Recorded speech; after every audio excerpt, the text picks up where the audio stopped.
Hello viewers, in this tutorial I'll show you how to add follow button on Facebook profile. So first of all, open your Facebook apps. First of all, checking my profile.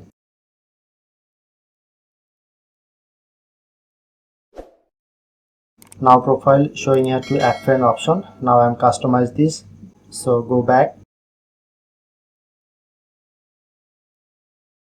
Look at the right side. Tap onto three line. Click on setting icon. Scroll down. Tap on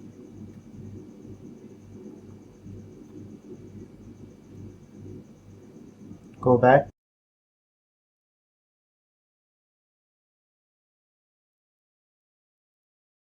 And it will be always public, not friend. And now I'm checking my profile. Okay, now done. Now successfully add follow button in my profile. So that's how we can do it.